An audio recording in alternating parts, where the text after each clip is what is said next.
शांति। आपको एक मुख्य बात हम बता रहे हैं कि ये पूरी दुनिया याद के बल पर ही चलती है। आपको जो जो बातें याद रहती हैं उसी अनुसार आपके प्रति सेकंड बीतते हैं। जब तक आपने अपनी याद को मैनेज नहीं किया, अर्थात अपनी मेमोरी को प्रॉपर वे में चेक नहीं किया कि आपको क्या याद है और क्या भूले हुए हैं, तब तक आप अपने जीवन का सुचारू रूप से निर्माण नहीं कर सकते।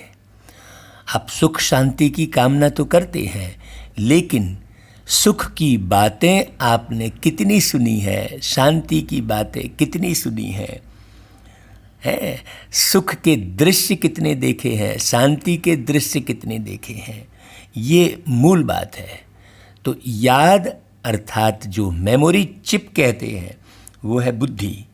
बुद्धि में आपने अज्ञानता की बात को रिकॉर्ड किया है कि ज्ञान की बातों को रिकॉर्ड किया है। तो आपकी याद में क्या है? मुख्य सब्जेक्ट ही याद है। याद के बल पर ही आप इस धरती पर नीचे आते हैं।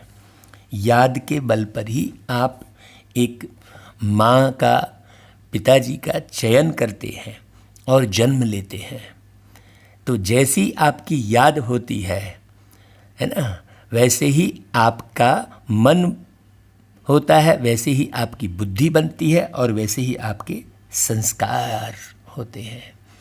तो प्यारे पिता परमात्मा जो पारलौकिक पिता हैं, उन्हें ज्ञान का सागर, प्यार का सागर, शांति का सागर, आनंद का सागर, सुख का सागर कहते हैं। क्यों? क्योंकि उनके अंदर सदैव ज्ञान, सुख, शांति, आनंद, प्रेम सबका अखुट खजाना सदा ही उनकी याद में है। तो जैसे जैसे उनकी याद में है वैसा ही धरती पर आकर एक पर काया प्रवेश करके वो बोलते हैं, समझाते हैं। तो अब अपनी याद की ओर विशेष ध्यान दीजिए कि पल पल, सेकंड सेकंड आप अपनी बुद्धि रूपी खजाने में या बुद्धि रूपी मेमोरी चिप में आप क्या याद रख रहे हैं। तो आज 6 जनवरी 2021 की मुरली में बाबा बहुत सुंदर बात आपको बता रहे हैं जो आपके जीवन को बहुत सुख शांति से भरपूर कर देंगे। तो आप पूरे ध्यान से पूरी मुरली को एकदम लगन और मगन होकर सुनिए, एकाग्र होकर सुनिए।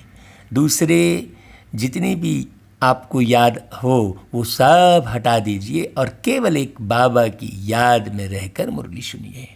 तो बाबा कहते हैं, मीठे बच्चे, तुम जो भी कर्म करते हो उसका फल अवश्य मिलता है। हाँ, जैसे आप अभी सुनने का कर्म कर रहे हैं, तो जो भी कर्म करें उसका फल अवश्य मिलता है। तो क्यों ना हम बहुत शांति से, एकाग्रता से, समझ कर कोई कर्म करें। जैसे अभी मुरली सुनने का कर्म कर रहे हैं, तो दूसरा कर्म आप अपनी बुद्धि में ना लाएं, केवल मुरली सुने बाबा की, तो आपको फल अवश्य मिलेगा। आज जो भी हम देखते हैं अच्छे अच्छे महारथियों की जो अवस्था है, जो ऊंचे संत ऋषि मुनि हुए हैं, जिन्होंने अपना जीवन बहुत सुंदर बनाया, जो देश के लिए बहुत कुछ करके गए, वो सब उनके श्रेष्ठ कर्म का ही फल है ना। आज उनका नाम लेते हैं, उनकी पुण्यतिथि मनाते हैं, उनकी जयंती मनाते हैं, तो कितने माने उन्होंने श्रेष्ठ कर्म किए होंगे। तो तुम जो भी कर्म करते हो उसका फल अवश्य मिलता है। हाँ, निष्काम सेवा तो केवल एक बाप ही करते हैं, बाकी इस दुनिया में और कोई दूसरा निष्काम सेवा नहीं करता। हाँ, मैं ये करूँगा तो मुझे क्या मिलेगा, इस भाव से ही कर्म करते हैं। और प्यारे बाबा तो निराकार हैं, पारलौकिक पिता हैं, सबके मालिक हैं, उन्हें तो कुछ चाहिए नहीं। वो जो भी कार्य कर रहे हैं नीचे धरती पर आकर, उनके अंदर कोई कामना भावना या किसी भी किस्म का मुझे क्या मिलेगा ऐसी कोई बात उनके अंदर में नहीं है। बाबा प्रश्न करते हैं, यह क्लास बड़ा वंडरफुल है। जब बाबा धरती पर आते हैं, जिन्हें हम सबका मालिक एक कहेंगे, निराकार शिव बाबा, तो वो जो क्लास कराते हैं, वो जो वाणी चलाते हैं, वो जो प्रवचन करते हैं, ऐसा कोई नहीं कर सकता। क्लास है, स्कूल खोलते हैं कहना चाहिए, सीधी सीधी बात, विश्वविद्यालय खोलते हैं। तो बाबा कहते हैं कि यह क्लास बड़ा वंडरफुल है। कैसे? यहाँ मुख्य मेहनत कौन सी करनी होती है। यही एक क्लास है जिसमें छोटे बच्चे भी बैठे हैं तो बूढ़े भी बैठे हैं। हाँ, यहाँ पर उम्र का कोई बंधन नहीं है, किसी भी उम्र का, किसी भी जाति का, किसी भी धर्म का कोई भी व्यक्ति इस क्लास में बैठ सकता है। क्यों? क्योंकि सबका मालिक एक, जो सबका बाप है, ये उसकी क्लास है। यह क्लास ऐसा वंडरफुल है जो इसमें अहिल्याएं कुब्जाएं साधु भी आकर एक दिन यहाँ बैठेंगे। ये तो बाबा ने बहुत पहले मुरली चलाई थी, अभी तो बहुत सारे साधु सन्यासी आकर ये बाबा की मुरली सुन रहे हैं। बाबा कहते हैं यहाँ है ही मुख्य याद की मेहनत। याद से ही आत्मा और शरीर की नेचर क्यूर होती है, परंतु याद के लिए भी ज्ञान चाहिए। हाँ, बहुत सारी समझ चाहिए एक एक बात की। सृष्टि कैसे बनती है, आत्मा क्या होती है, कहाँ से आती है, कौन आत्मा है। भाई आत्मा तो आप ही आत्मा है, लेकिन आप शरीर समझते हैं, अपने को किसी जाति का समझते हैं, धर्म का समझते हैं। ये बहुत बड़ी भूल हो जाती है आपसे। फिर गीत बजा है, रात के राही थक मत जाना, सुबह की मंजिल दूर नहीं है। भाई कलयुग रूपी रात के राही बिल्कुल नहीं थकना, हताश नहीं होना, निराश नहीं होना, तनाव में नहीं आना, क्योंकि सतयुगी सवेरा अब दूर नहीं है। क्योंकि सत्यम शिवम सुंदरम, प्यार के सागर पारलौकिक पिता धरती पर आकर वो सवेरा, बेहद का सवेरा ला रहे हैं। ओम शांति। बाबा कहते हैं, मीठे मीठे रूहानी बच्चों ने गीत सुना। भाई आप पूरा गीत सुन लेना, यहाँ तो हमने केवल एक लाइन बताई है। रूहानी बाप बच्चों को इसका अर्थ भी समझाते हैं। वंडर तो यह है, गीता अथवा शास्त्र आदि बनाने वाले इनका अर्थ नहीं जानते कि भाई रात किसे कह रहे हैं। रात के राही थक मत जाना, क्योंकि कलयुग में लोग खूब थक जाते हैं, सारा समय काम काम काम। तो बाबा कहते हैं हर एक बात का अनर्थ ही निकालते हैं। रूहानी बाप जो ज्ञान का सागर पतित पावन है, वह बैठ इनका अर्थ बताते हैं। राजयोग भी बाप ही सिखलाते हैं। तुम बच्चे जानते हो, अभी फिर से राजाओं का राजा बन रहे हैं, और स्कूलों में ऐसे कोई थोड़ी ही कहेंगे कि हम फिर से बैरिस्टर बनते हैं। ऐसा कहेंगे क्या? ये स्मृति तो नहीं रहेगी ना फिर से वाली, कि हम पहले भी बैरिस्टर बने थे कल्प पहले और अभी फिर बन रहे। ऐसा तो कोई नहीं कहेगा। लेकिन बाबा क्या बोलते हैं आके, बड़ी वंडरफुल बात है कि हम फिर से राजाओं का राजा बन रहे हैं। या फिर से अक्षर किसको कहने नहीं आएगा, क्योंकि सब भूले हुए हैं, किसको भी याद नहीं है कि कैसे ये सृष्टि का चक्र घूमता है, और बाबा को सब याद है। तुम कहते हो हम 5000 वर्ष पहले मिसल फिर से बेहद के बाप से पढ़ते हैं। यह विनाश भी फिर से होना है जरूर। देखो फिर से शब्द को बहुत अच्छे से समझना। हाँ, कितने बड़े बड़े बॉम्ब्स बनाते रहते हैं, बहुत पावरफुल बनाते हैं। एक छोटा सा परमाणु बम एक देश में गिर जाए तो पूरा देश स्वाहा हो जाए, ऐसे बॉम्ब्स बनाए हैं। तो जिस चीज़ का भी आविष्कार हुआ है उसका तो उपयोग हुआ ही है ना भाई। तो हमें पूरी मुरली को बहुत ध्यान से एकाग्र होकर सुनना ही चाहिए, समझना चाहिए और अपने स्वयं आत्मा का निर्माण करना चाहिए। क्योंकि हे मेरी मीठे मीठे भाइयों और बहनों, आप आत्मा हो, आप कभी विनाश को नहीं पाते। आप फिर से इस धरती पर आते रहते हो। तो जो खजाना आप स्वयं के अंदर बुद्धि में भरोगे उसी के अनुसार आप सुख शांति पाते हो। तो आप ये समझ लो कि भाई ये जो बॉम्ब्स बने हैं इससे सारा विनाश होगा ही। रखने के लिए नहीं बनाते हैं ना।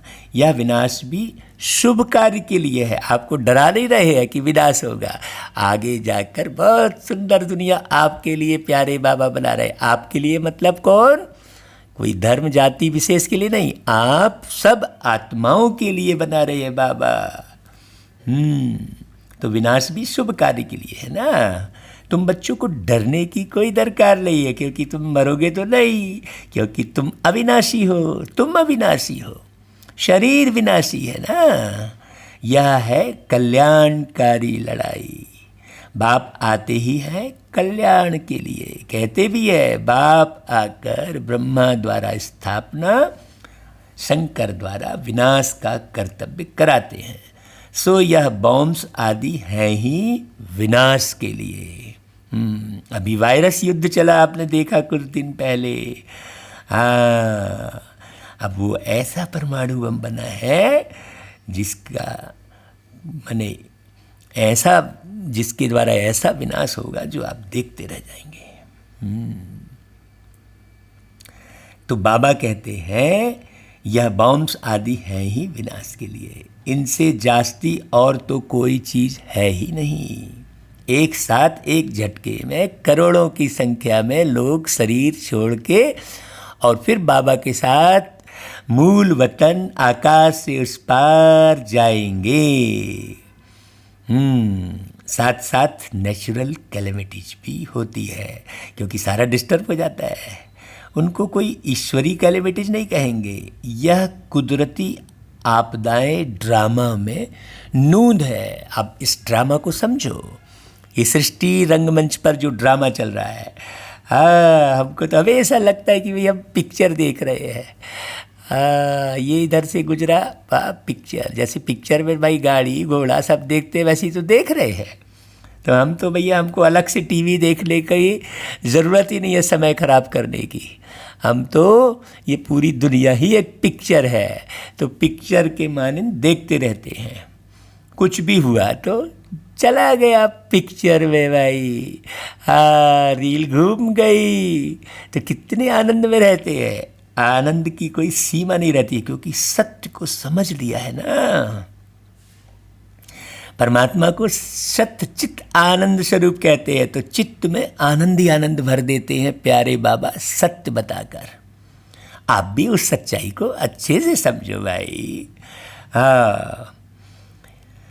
तो बाबा कहते हैं कितने बड़े बड़े बॉम्ब्स बनाते रहते हैं। कहते हैं हम शहरों के शहर खत्म कर देंगे। अभी जो जापान की लड़ाई में बॉम्ब्स चलाए, यह तो बहुत छोटे थे।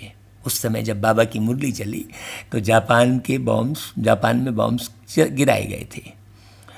अभी तो बड़े बड़े बॉम्ब्स बनाए हैं। जब जास्ती मुसीबत में पड़ते हैं, सहन नहीं कर सकते, तो फिर बॉम्ब्स शुरू कर लेते हैं। कितना नुकसान होगा वह भी ट्रायल कर देख रहे हैं।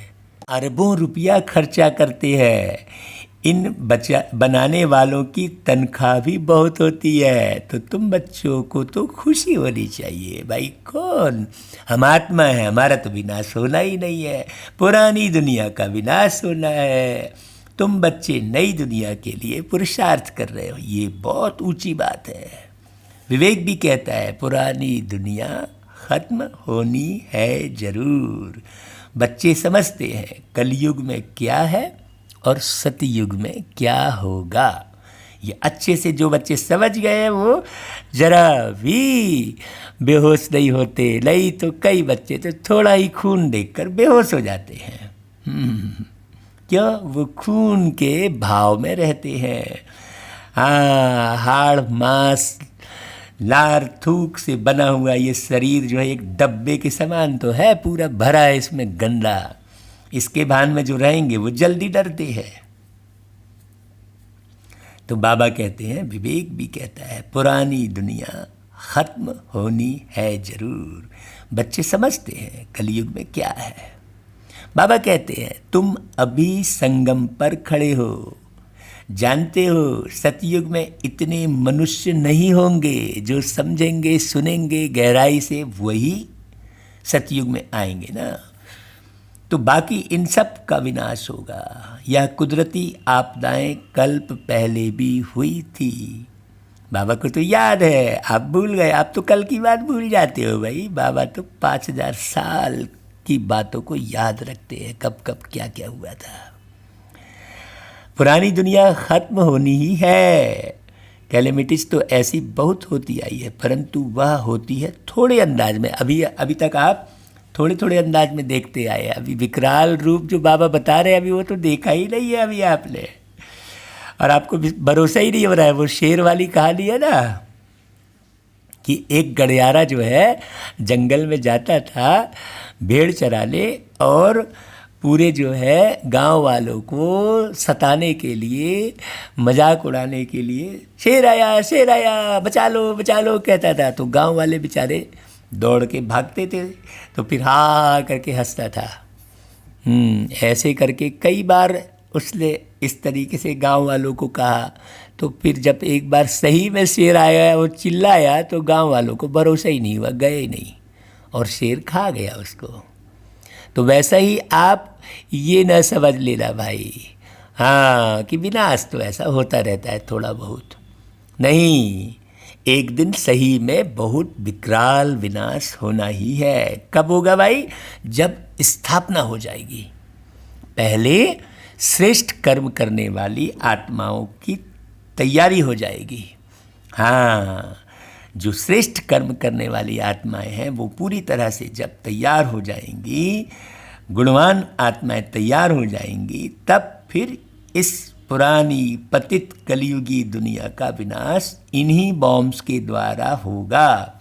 अभी तो निर्माण का कार्य चल रहा है। तो आप सब मुरली सुनकर इस ईश्वरी कार्य में शामिल हो जाएं। कैसे शामिल हो जाएं?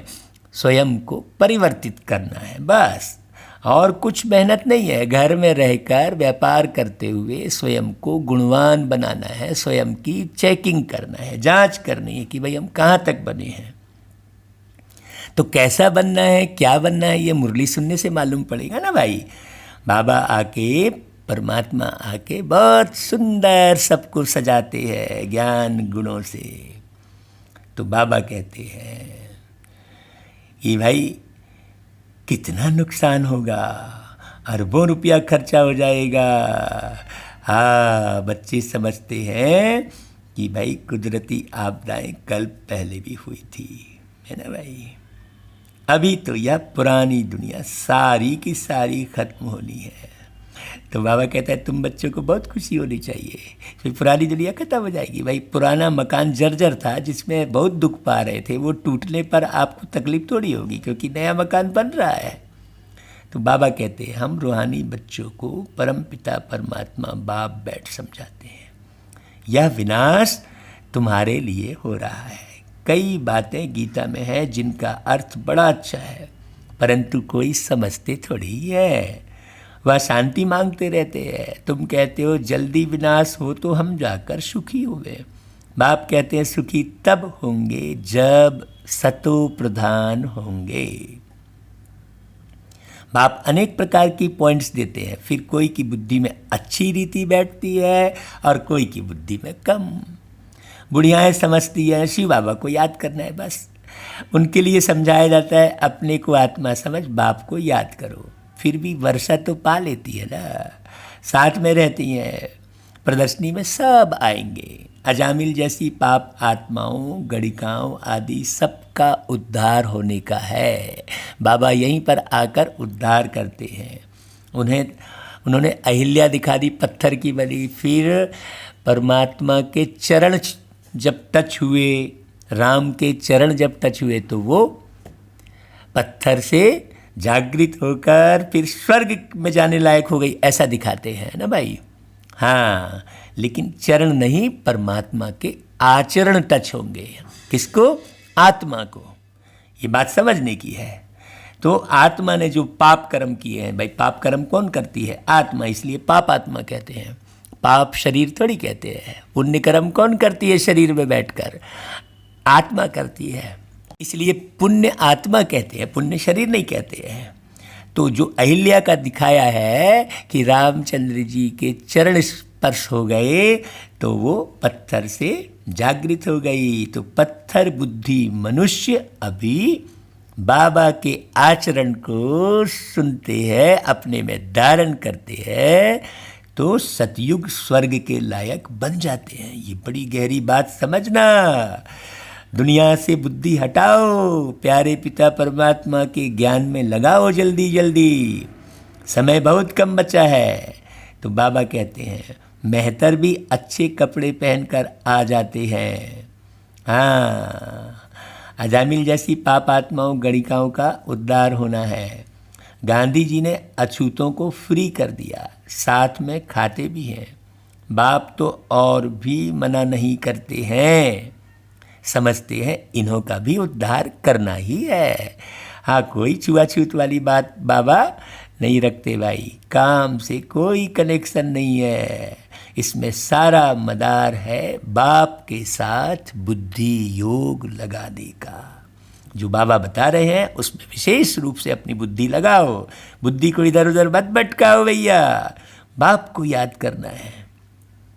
आत्मा कहती है मैं अछूत हूँ। अब हम समझते हैं हम सतो प्रधान देवी देवता थे, कोई अछूत वाली बात नहीं है। फिर पुनर्जन्म लेते लेते अंत में आकर पतित बने हैं। अब फिर मुझ आत्मा को पावन बनना है, ऐसा बोलते हैं। तुमको मालूम है बाबा स्टोरी बता रहे हैं कि सिंध में एक भीलनी आती थी, ध्यान में जाती थी, दौड़ कर आए मिलती थी। समझाया जाता था इनमें भी आत्मा तो है ना, भीलनी है तो क्या, भीलनी तो तुम बोल रहे हो, है तो आत्मा। आत्मा का हक है अपने बाप से वर्षा लेना। ये तो दुनिया वालों ने ये ऐसा वो वैसा कर दिया है। बाबा के घर में कोई भीलनी नहीं है भाई, देखो। इसलिए रामचंद्र जी का फिर भीलनी का भी दिखाया है कि भीलनी के हाथों से जूठे बेर खाए। तो कब, ये अभी बड़ी गहरी बात है। बाबा सब खट्टापन हटा देते हैं। आपका खट्टापन, जो विषय विकारों का जो खट्टापन है, वो परमात्मा बाप खा लेते हैं। बड़ी गहरी बात है। हाँ, ये कोई कहानी नहीं है, यही सत्य ज्ञान है। बहुत अच्छे से सुनना भाई, अब तो सुनाते सुनाते ऐसे गदगद हो जाते हैं कि हमारे नैनों से कोरों से बाबा के याद के प्रेम के आंसू बहने लगते हैं। बाबा कहते हैं, सिंधी की बात बता रहे बाबा। बाबा कहते हैं उनके घर वालों को कहा गया इनको ज्ञान उठाने दो। बोले हमारी बिरादरी में हंगामा होगा। डर के मारे उनको ले गए बेचारे को। तो तुम्हारे पास आते हैं, तुम किसको मना नहीं कर सकते हो भाई। कल ही हम जो है एक बहुत रिक्शे वाले भाई को हमने जो है बुलाया, कुछ काम था तो हमने उससे कुछ कार्य कराया, फिर बहुत प्यार से हमने अपने ऑफिस में बिठाया। फिर वो रिक्शे वाले भाई को बोला कि भाई आप देखो, एक कुत्ता जो है एसी कार में घूमता है, एसी बंगले में रहता है, और आप मनुष्य होकर आपको रिक्शा चलाना पड़ रहा है, तो ऐसे क्या हुआ आपके साथ, ऐसा क्यों हो रहा है। तो बड़ा अच्छा भाई था। बोले हमारे कर्म खराब, तो हमको ऐसा फल मिल रहा है। तो हमने कहा कि भाई अब कब ये कर्म खराब किए? तुम भी तो वैसा ही जन्म लिए जैसे मैंने जन्म लिया, तो कर्म खराब कौन से हुए? तो वो कहा हमें इतना तो ज्ञान नहीं है। तो फिर उसे बताए कि कर्म कौन खराब करता है? आत्मा। तब उसे समझ में आया। हमने कहा क्यों भाई, आप नशा करते हो, शराब पीते हो? बोले हाँ पीता हूँ। मैं बोला देखो तुम सारा दिन मेहनत करके फिर शराब पीने का गलत कर्म कर रहे हो ना। तुम शराब पी रहे हो तो बेचने वाला धन कमा रहा है, और वो धन कमा रहा है और उस धन को अय्यासी में लगा रहा है। तो तुम तो शराब पी रहे हो, तो ये शरीर रूपी मंदिर तो तुम्हारा खराब हो ही रहा है, और प्लस तुम शराब पीकर जो धन उसको देते हो, उस धन से वो व्यक्ति भी बिगड़ रहा है, व्यभिचार में जा रहा है। हाँ, तो सारी दुनिया को खराब करने का कर्म तुम्हारे एक शराब पीने से हो रहा है, और फिर वो शराब तुम्हारे शरीर को तो खराब कर ही रही है, मन को भी खराब कर रही है, बुद्धि को भ्रष्ट कर रही है। तो उसे बड़ा बारीक समझ में आया। मैं बोला देखो आत्मा में ये मर्ज होते चला जा रहा है। क्यों? तुम तो नहीं मरोगे ना, तुम्हारा देहांत होता है ना, तुम्हारी देह का अंत होता है, तुम कभी नहीं मरते हो। तो जो कर्म तुम करते हो वो आत्मा में संस्कार के रूप में इमर्ज हो जाते हैं। तो उसे बहुत अच्छे से समझ में आया। उसने तुरंत प्रण किया कि भाई अब से तो मैं बिल्कुल शराब नहीं पीऊँगा। हमने कहा शराब तो नहीं पियोगे ये ठीक है, लेकिन अब ज्ञान अमृत भी पीना है रोज। जो बाबा ज्ञान अमृत पिला रहा है उसे भी पीना है कानों के द्वारा। तो हमने उसको फिर एक किताब दी जो हम छपवा के रखे थे, अच्छी अच्छी पॉइंट छांट के। हमने कहा तुम पढ़े हो ना? बोले हाँ पढ़ा हूँ भाई। बताओ पढ़े लिखे होने के बाद भी देखो आत्मा के अंदर ऐसे कर्म। का भाई चलो अभी तो तुम पिछले कर्मों की वजह से आज तुम्हें बैल की तरह रिक्शा ढोना पड़ रहा है। क्या तुम्हारी जिंदगी कुत्ते से भी गई बीती है क्या? एक कुत्ता जो है आलीशान बंगले में रह रहा है, तो फिर वो खुद कहने लगा, कहता है कि हाँ उस कुत्ते को तो 10,000 रुपये पगार वाला आदमी भी साथ में लगाया जाता है घुमाने के लिए। उसको समझ में आया। मैं बोला वाह ये तो अच्छी बात है। ऐसा नहीं है कि समझेगा नहीं कोई। हम कहते हैं ओ रिक्शा इधर आ, अरे भाई उसको भी प्यार से बुलाओ, वो भी तो एक आत्मा है।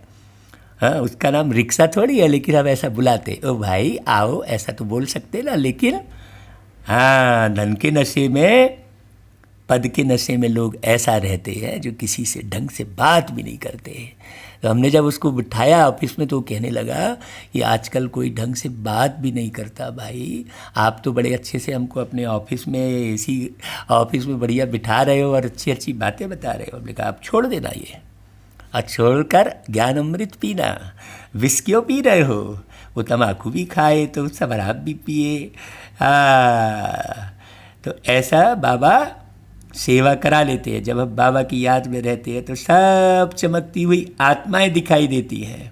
तो सब मीठे मीठे भैया, आप केवल मुरली मत सुनना बस कि सुन लिए तिलांजलि दे दिए, नहीं, बारीकी से मंथन करना कि जो बाबा से सुन रहे हो वो बहुत प्यार से सबको सुनाकर अपना बना रहे हो। अपना बनाना ही सर्वोच्च सेवा है। हाँ तो ऐसे तुम्हारे पास कोई आते हैं तो तुम उनको मना नहीं कर सकते हो। गाया हुआ है, अबलाएं, गणिकाएं, भीलनियाँ, साधु आदि सबका उद्धार परमात्मा करते हैं। साधु लोगों से लेकर भीलनी तक। तुम बच्चे अभी यज्ञ की सर्विस करते हो तो इस सर्विस से बहुत प्राप्ति होती है, बहुतों का कल्याण हो जाता है। हाँ दिन प्रतिदिन प्रदर्शनी सर्विस की बहुत वृद्धि होगी। बाबा बैजेस भी बनवाते रहते हैं भाई, कहाँ भी जाओ तो इस पर समझाना है। उसमें लक्ष्मी नारायण की फ़ोटो लगी है ना भाई, और शिव बाबा की बिंदु रूप की भी फ़ोटो है, और फिर ऊपर में ओम शांति लिखा है। तो ये बैच बड़ा काम का है। यह बाप, यह दादा, यह बाप का वर्षा। अब बाप कहते हैं मुझे याद करो तो तुम पावन बन जाएंगे।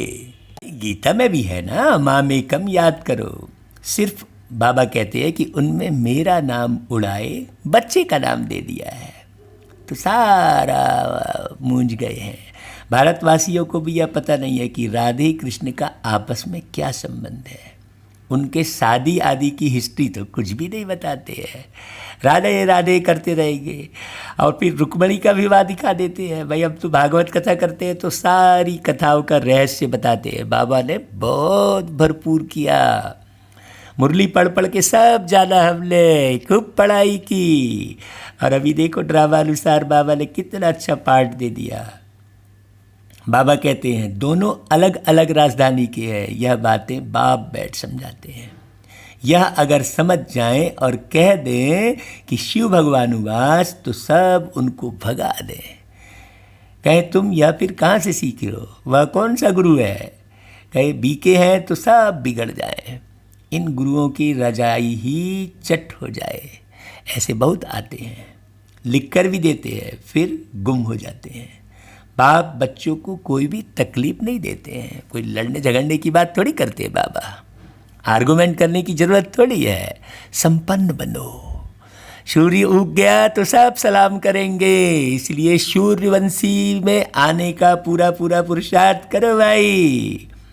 बहुत सहज युक्ति बतलाते हैं बाबा। कोई को बच्चा नहीं होता है तो भगवान को कहते बच्चा दो, फिर मिलता है तो उनकी बड़ी अच्छी परवरिश करते हैं, पढ़ाते हैं। फिर जब बड़ा होगा तो कहेंगे अब अपना धंधा करो। बाप बच्चे को परवरिश कर उनको लायक बनाते हैं तो बच्चों का सर्वेंट ठहरा ना। यह बाप तो बच्चों की सेवा कर साथ ले जाते हैं। कितना अंतर हो गया। वो लौकिक बाप समझेगा बच्चा बड़ा हो अपने धंधे में लग जाए, फिर हम बूढ़े होंगे तो हमारी सेवा करेगा। शिव बाबा तो न कभी बूढ़े होते न बच्चे, तो सेवा तो नहीं मांगते ना भाई। शिव बाबा तो कोई सेवा नहीं मांगते हैं।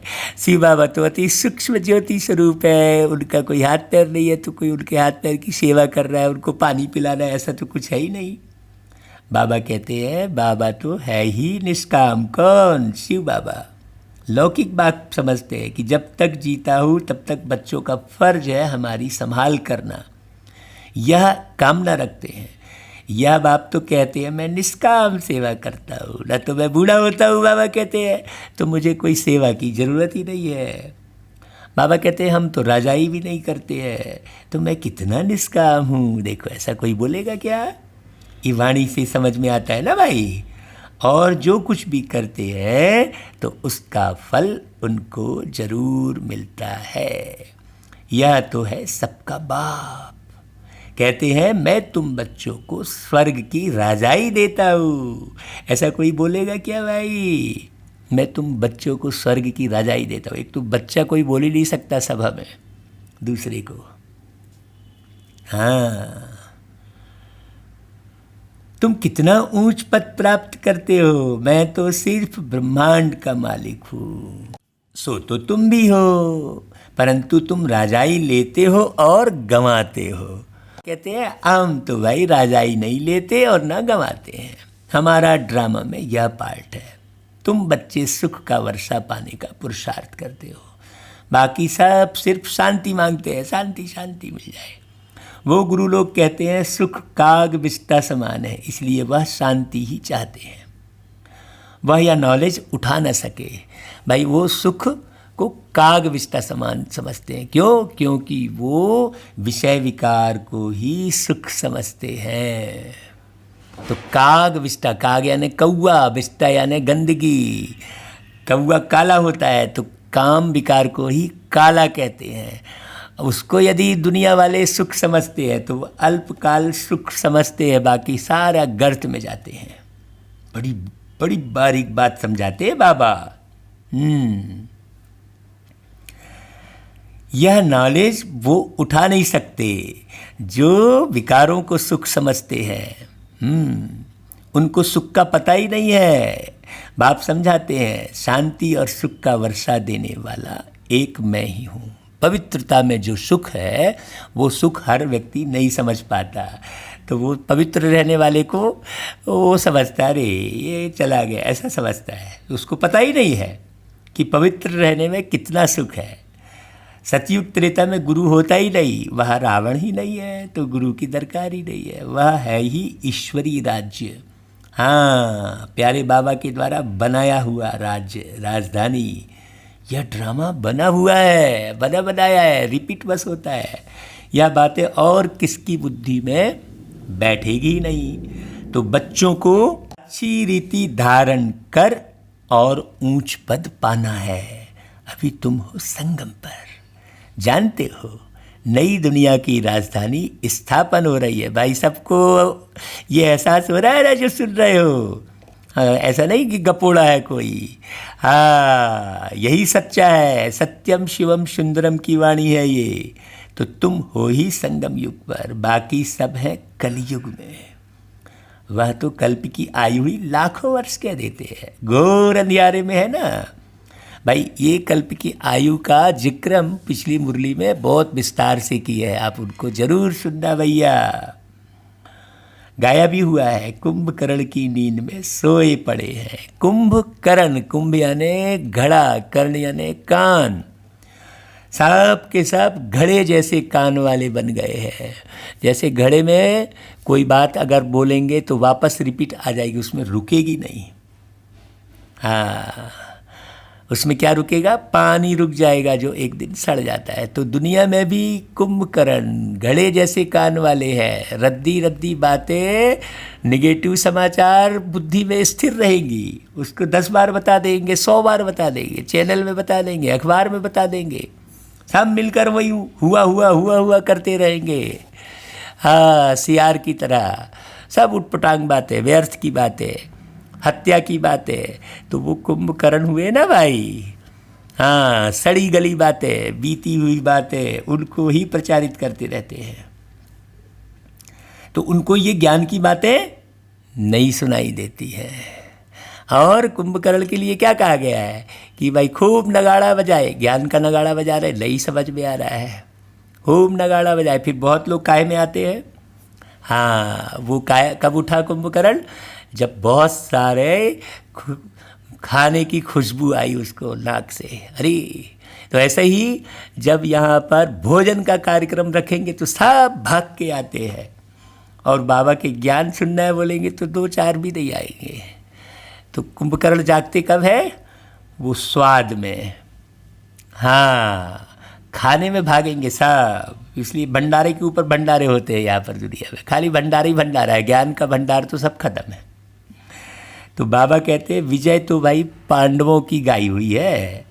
हाँ, जिन्होंने वनवासी जीवन जिया। तुम हो ब्राह्मण, यज्ञ भाई ब्राह्मण ही रचते हैं ना। तो यह है ज्ञान यज्ञ। यह तो सबसे बड़ा बेहद का भारी ईश्वरी रुद्र यज्ञ है। रुद्र शिव को कहते हैं ना भाई। यह हद के यज्ञ अनेक प्रकार के होते हैं। मटेरियल यज्ञ जिसको कहेंगे, स्थूल अग्नि जलाई, उसमें स्थूल सामग्री डाल दी, उससे वातावरण शुद्ध हो गया, लेकिन आत्मा को ज्ञान तो नहीं मिला ना। बाबा कहते हैं यह रुद्र ज्ञान यज्ञ एक ही बार होता है। सतयुग त्रेता में फिर कोई यज्ञ होता ही नहीं, जरूरत ही नहीं है, क्योंकि वहाँ कोई आपदा आदि की बात ही नहीं है। वहाँ है सब हद के यज्ञ, और यह है बेहद का यज्ञ। पूरा विश्व ही परिवर्तित हो जाता है। यह बेहद बाप का रचा हुआ यज्ञ है, जिसमें बेहद की आहुति पड़नी है।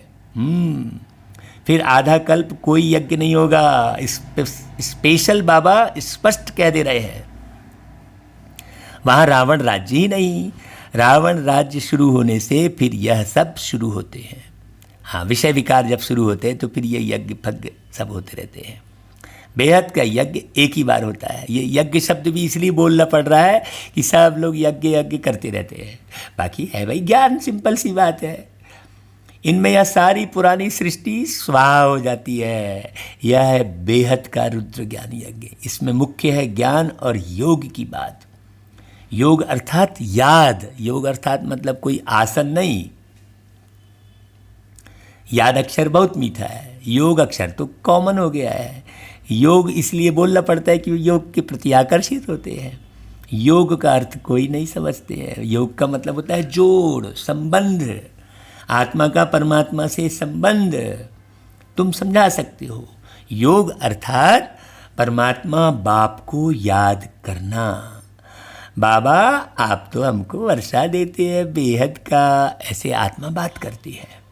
बाबा आप फिर से आए हो बाबा, हम तो आपको भूल गए थे, आपने हमको बादशाही दी थी, अब फिर आकर मिले हो बाबा मेरे, आपकी श्रीमत पर हम जरूर चलेंगे बाबा, हम चल रहे हैं।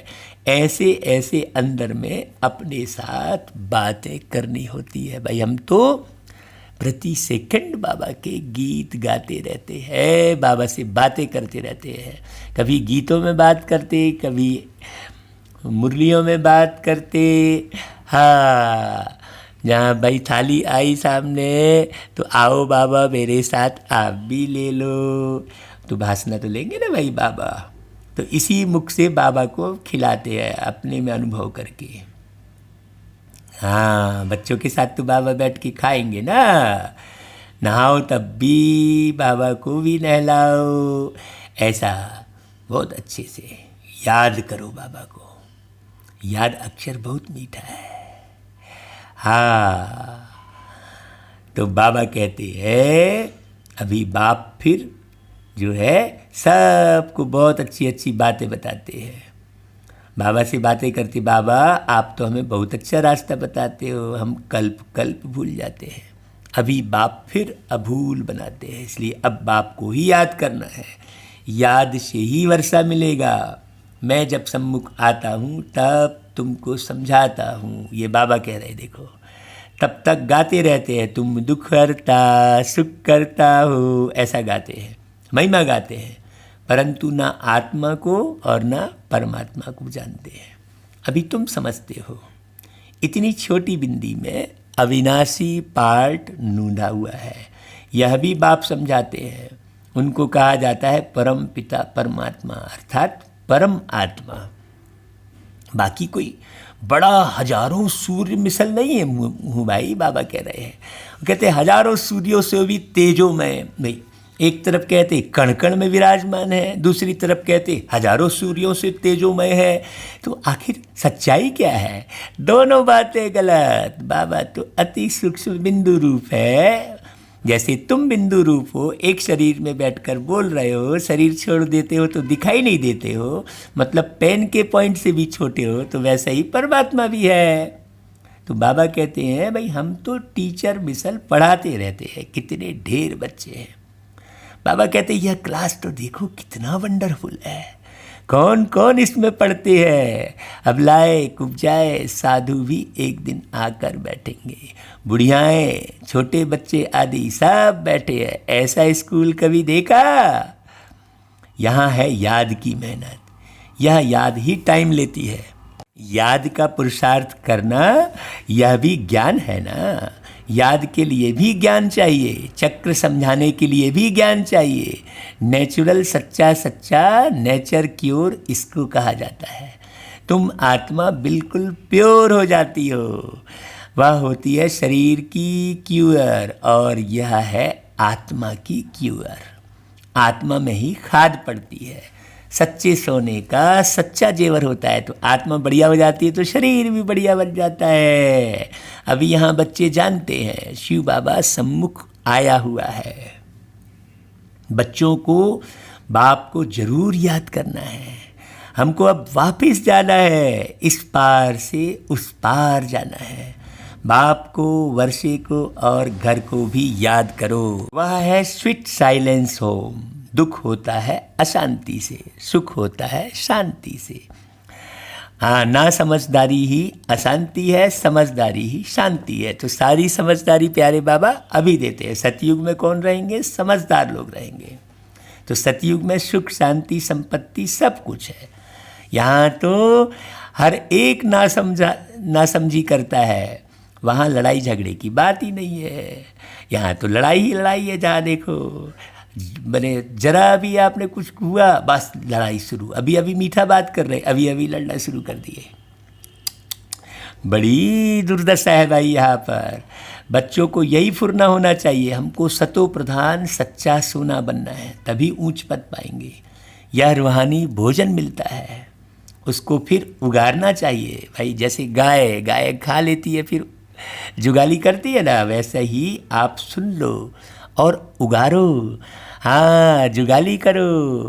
पहले बुद्धि में ज्ञान को भर लो, फिर निकालो। हाँ, मनन चिंतन करो, अपनी जांच करो, आज कौन सी मुख्य पॉइंट सुनी, यह भी समझाया। यात्राएं दो होती है, एक रूहानी और दूसरी जिस्मानी। अरे भैया, यह रूहानी यात्रा ही काम आएगी भाई। भगवान उवाच मन मना भव। अच्छा भाई, फिर बाबा याद प्यार देते हैं, मीठे मीठे सिक्के लदे बच्चों प्रति मात पिता बाप दादा का याद प्यार और गुड मॉर्निंग।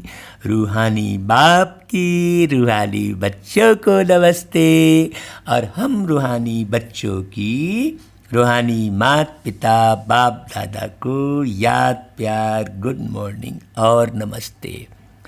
अभी भाई आपको एक खुशखबरी बहुत बड़ी सुनाते हैं कि ये जो बाबा की भावार्थ सहित मुरली का जो पार्ट बज रहा है, और मैं आत्मा ये जो पार्ट बजा रही हूँ, इसकी बहुत अच्छी रिजल्ट मिल रही है। हाँ, सभी धर्म के लोगों तक यह मुरली पहुँच रही है, और लोग बहुत प्यार से सुनकर हमें फ़ोन करते हैं, और बहुत अच्छे अच्छे बच्चे भी तैयार हो रहे हैं। हम नाम नहीं लेते हैं, हाँ, लेकिन बहुत अच्छे अच्छे बच्चे तैयार हो रहे हैं जो यह मुरली रोज पूरा पूरा सुनकर बहुत सारी नई बातें समझ रहे हैं। तो बाबा का बहुत बहुत शुक्रिया भाई। ड्रामा भी कितना वंडरफुल है, तो हमें तो ये ड्रामा भी बहुत अच्छा, वंडरफुल ड्रामा, वंडरफुल बाबा, वंडरफुल पार्ट हमारा, बहुत खुशी होती है भाई। ऐसे खुशी में रहकर आप ये पूरी बातों को सुनना, समझना, मनन चिंतन करना, और एक एक पॉइंट नोट कर करके जांच करना कि भाई ये वाली पॉइंट मैंने धारण की है। हाँ, पॉइंट पढ़ पढ़ के धारण कर करके वास्तव में बनना क्या है, पॉइंट बनना है। पॉइंट बनेंगे तो बस परम धाम चले जाएंगे, और सहज टच करके वापस सतयुग में प्रिंस बन जाएंगे।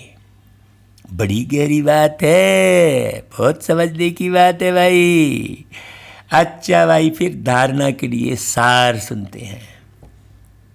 देखो, यह विनाश भी शुभ कार्य के लिए है, इसलिए विनाश शब्द सुनकर डरना नहीं है। आप आत्माभिमानी स्थिति में रहेंगे तो खुशी होगी, वाह हम जाकर तो भाई राजा ही करेंगे, राजमहल में रहेंगे, प्रिंस बनेंगे। हाँ, कल्याणकारी बाप सदा कल्याण का ही कार्य कराते हैं, इस स्मृति से सदा खुशी में रहना है। बाबा सब बच्चों को पक्का करा रहे हैं, क्यों? क्योंकि आगामी समय बहुत विकराल आने वाला है, तो अभी से पक्के हो जाओ, डरो घबराओ नहीं।